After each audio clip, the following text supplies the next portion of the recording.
பட்டலந்த படுகொலை ரணிலின் உண்மை முகத்தை அம்பலப்படுத்திய அல் ஜசீரா. உயிர்த்த ஞாயிறு தாக்குதல் சூத்திரதாரி யார்? விரைவில் அம்பலமாக உள்ள பிரபலம்.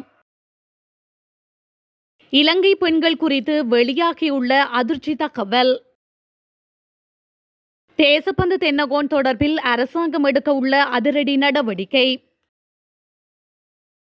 விவசாயிகளுக்கு ஜனாதிபதி அனுர வெளியிட்ட மகிழ்ச்சி தகவல்.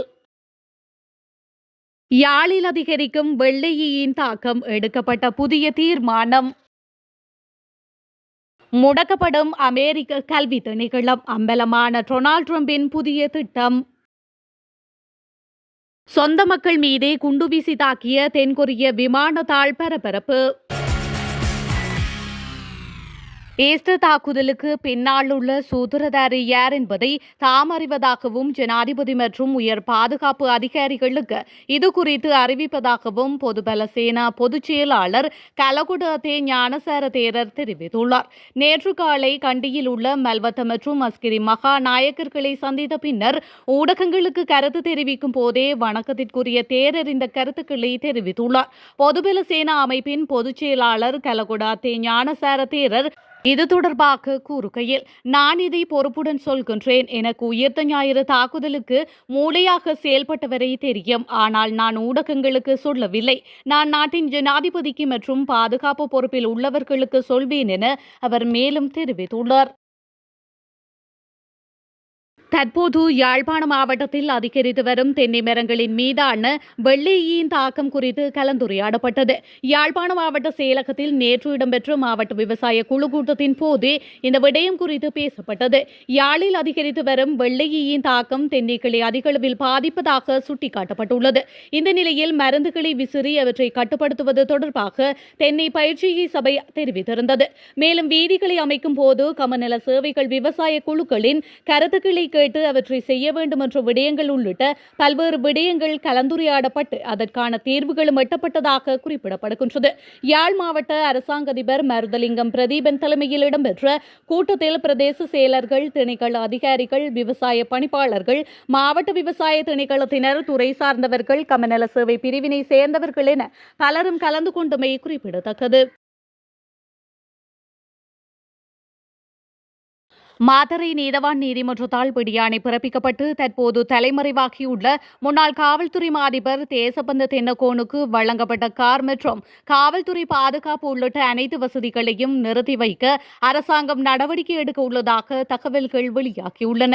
தேசபந்து தென்னகோனின் பாதுகாப்பு மற்றும் பிற சலுகைகளை நீக்க கோரி காவல்துறை தலைமையகத்தில் இருந்து ஜனாதிபதியின் செயலாளர் சனத் நந்தித குமநாயகவுக்கு கடிதம் அனுப்பப்பட்டுள்ளதாக கூறப்படுகின்றது.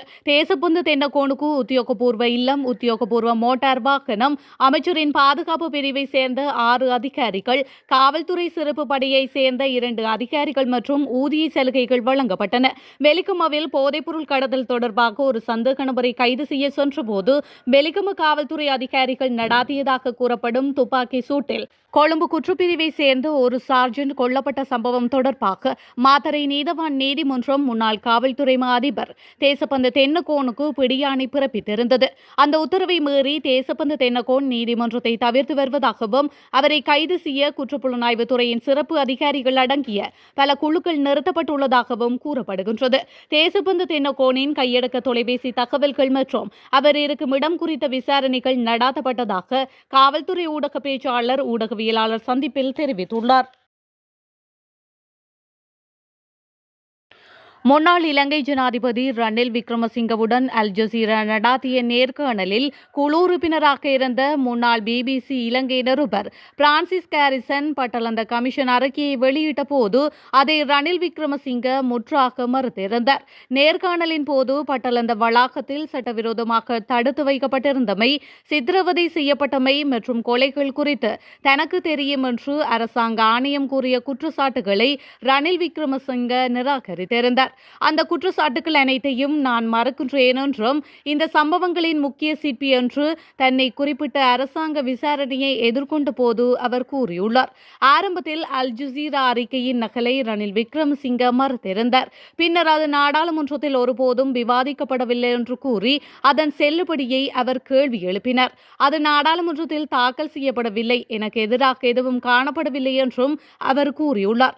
எனினும் அறிக்கையை ட்வீட் செய்து பிரான்சிஸ் ஹாரிசன் பின்வருமாறு குறிப்பிட்டுள்ளார். 80களின் பிற்பகுதியில் இலங்கையில் சட்டவிரோத தடுப்பு காவல் மற்றும் சித்திரவதைக்காக பயன்படுத்தப்பட்ட கைவிடப்பட்ட வீட்டு தோட்டமாக இருந்த பட்டளந்த குறித்து அரசாங்க ஜனாதிபதி விசாரணை ஆணைய அறிக்கை இருப்பதை ரணில் விக்ரமசிங்க மறக்க முயற்சிக்கின்றார் என்று அவர் மேலும் குறிப்பிட்டுள்ளார்.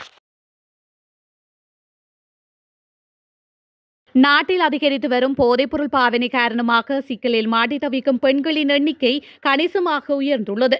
நாட்டில் 54% பெண்கள் போதைப்பொருள் பாவனையால் பல்வேறு பிரச்சினைகளை எதிர்நோக்கியுள்ளதாக மதுசார மற்றும் போதைப்பொருள் தகவல் நிலையம் நடாத்திய ஆய்வொன்றில் தெரியவந்துள்ளது. மகளிர் தினத்தை முன்னிட்டு 25 மாவட்டங்களிலும் உள்ள 15 வயதிற்கும் மேற்பட்ட 1000 பெண்களை உள்ளடக்கி முன்னெடுக்கப்பட்ட ஆய்வொன்றில் இந்த விடயம் தெரியவந்துள்ளது. நாட்டில் 43% பெண்கள் உள ரீதியான சவால்களை எதிர்கொள்கின்றார்கள் என்பதும் இதன்போது தெரியவந்துள்ளது. அத்துடன் பெண்கள் தவிர்ந்த ஏனைய தரப்பினரின் மதுபான பாவனையினாலும் பெண்கள் பாதிக்கப்படுகின்றனர். குறிப்பாக 27.4% பெண்கள் அயலவர்களினாலும், 27% பெண்கள் இனம் தெரியாதோரினாலும், 20% பெண்கள் உறவினர்களாலும் பிரச்சினைகளை எதிர்நோக்குவதாகவும் தெரிவிக்கப்பட்டுள்ளது. பெண்களை மதுசார பாவனைக்கு ஈர்ப்பதற்காக மதுசார நிறுவனங்கள் பல்வேறு வழிகளில் முயற்சிப்பதாகவும் தெரிவிக்கப்படுகின்றது. இவ்வாறான செயற்பாடுகளுக்கு 29% பெண்கள் பயன்படுத்தப்படுவதாகவும் 34% பெண்களுக்கு இது குறித்த விழிப்புணர்வு இல்லை எனவும் மதுசார மற்றும் போதைப்பொருள் தகவல் நிலையம் தெரிவித்துள்ளது. எதிர்வரும் சிறுபோக்கத்தின் போது வயல் நிலங்களுக்கு தேவையான உரத்தை தட்டுப்பாடின்றி தொடர்ச்சியாக வழங்குவதன் அவசியத்தை ஜனாதிபதி வலியுறுத்தியுள்ளார். சிறுபோக்கத்திற்கு அவசியமான உர விநியோகம் தொடர்பில் ஜனாதிபதி செயலகத்தில் நேற்று நடைபெற்ற கலந்துரையாடலின் போதே ஜனாதிபதி மேற்கண்டவாறு குறிப்பிட்டுள்ளார். சிறுபோக்கத்தின் போது பயிற்சியை ஆரம்பிப்பதற்காக வயல் நிலங்களுக்கு தேவையான உரத்தை தட்டுப்பாடின்றி தொடர்ச்சியாக வழங்க நடவடிக்கை மேற்கொள்ளுமாறு ஜனாதிபதி அனுர்குமார திசாநாயக்க வலியுறுத்தியுள்ளார்.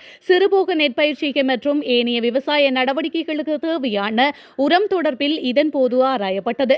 மேலும் தடையின்றி விவசாயிகளுக்கு சிறுபோக பயிற்சியை ஆரம்பிப்பதற்கு உகந்த சூழலை ஏற்படுத்திக் கொடுக்க நடவடிக்கை எடுக்க வேண்டும் எனவும் ஜனாதிபதி மேலும் சுட்டிக்காட்டியுள்ளார்.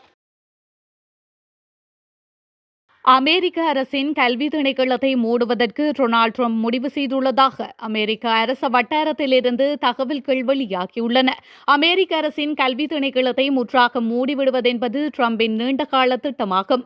அந்த வகையில் 2017 ட்ரம்ப் முதல் முறை ஜனாதிபதியாக ஆனபோது கல்வி திணைக்களத்தை மூடிவிட முயற்சி செய்த போதும் அமெரிக்க நாடாளுமன்றம் அதற்கு ஒப்புதல் அளிக்கவில்லை. குறைந்த வருமானமுடைய மாணவர்களுக்கு பல $1000 கோடி கல்விக்காக உதவி நிதியாக அமெரிக்க ஒன்றிய அரசு அளித்து வருகின்றது. அதேவேளை 1,00,000 அரச பாடசாலைகளையும் 34,000 தனியார் பாடசாலைகளையும் கண்காணிக்கும் பணியையும் கல்வி திணைக்களமே செய்து வருகின்றது. தென்கொரியாவில் மக்கள் குடியிருப்புகள் மீது போர் விமானம் குண்டுகளை வீசி தாக்குதல் நடாத்தியதால் மக்கள் அதிர்ச்சியடைந்தனர். இந்த தாக்குதலில் அந்த நாட்டின் போச்சியோன் கிராமத்தில் வீடுகள் மற்றும் ஒரு தேவாலயம் சேதமடைந்துள்ளது. மேலும் பொதுமக்கள் 15 பேர் காயமடைந்துள்ளனர். தாக்குதல் நடந்த பகுதி தலைநகர் சியோலில் இருந்து 40 கிலோமீட்டர் தொலைவில் அமைந்துள்ளது.